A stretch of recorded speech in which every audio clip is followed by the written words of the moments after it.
JJ and Jeff is the American version of a game loosely based on a Japanese game show called Fun TV with Kato-chan and Ken-chan.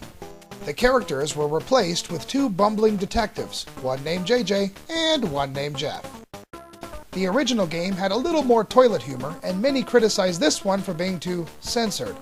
But, and I know I'm in the minority here, I find it to be a rather addicting, fun little platformer.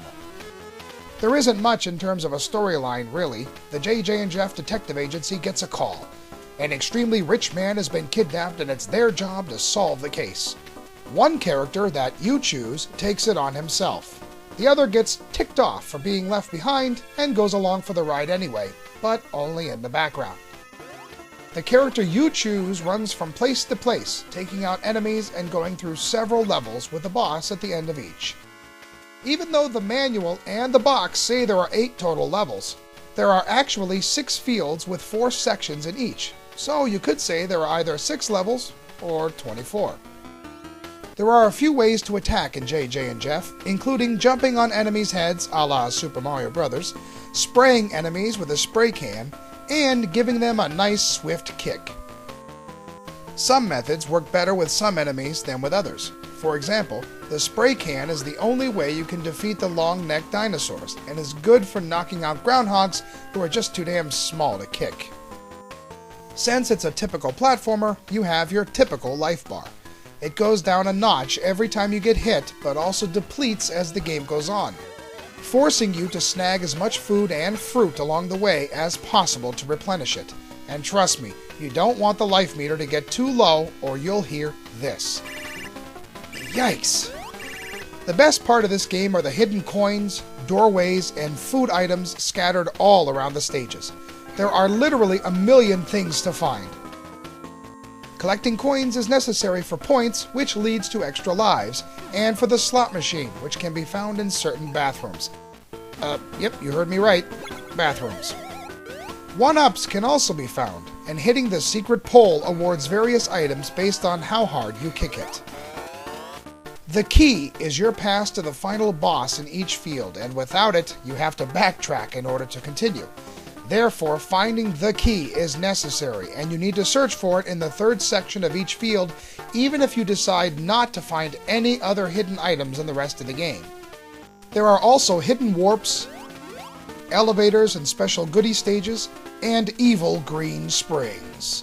Why do I call them evil? Because their sole purpose is to transport you to other areas, coming in very handy if you didn't find the key. But sometimes you'll accidentally fall onto a spring, sending you God only knows where. Ugh. And speaking of ugh, don't listen to the arrows. Yeah, sometimes you'll fall and get a free hidden slot machine, sure, but most of the time you'll be sent back to places in the game you don't want to be. The other detective appears in the background as he follows you throughout your quest. Sometimes he does nothing, other times he tries to hinder your progress, and often he'll help you by appearing in secret rooms, giving you hints or invincibility. When he becomes troublesome, just give him a good kick. JJ and Jeff has average graphics for a first-year release on the TurboGrafx-16. The characters are large, which is nice, the colors pop, and there is a little variety. But it can get rather dull and repetitive. Enemies will repeat themselves quite often. The game is pretty much a mixed match of weird characters and probably made more sense in the Japanese version. A dino that barks? A bird that poops brown? My. The bosses are large, but all of them are basically recolors of the same character model.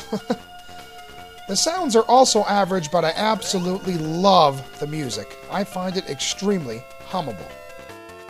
The controls are pretty accurate and responsive. I personally like using JJ, because Jeff slides too darn much, runs too darn fast, and seems to jump around quicker, making it harder to time jumps.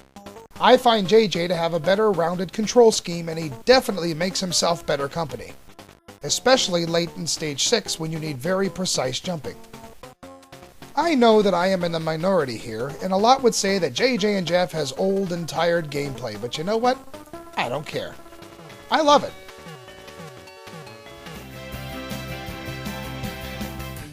JJ and Jeff is not a perfect platformer, The level designs are interesting but not earth-shattering. There are a lot of enemies, but many are repeated. However, there is so much hidden stuff to find, and the game has a real addictive feel to it as you get faster and faster in completing the levels.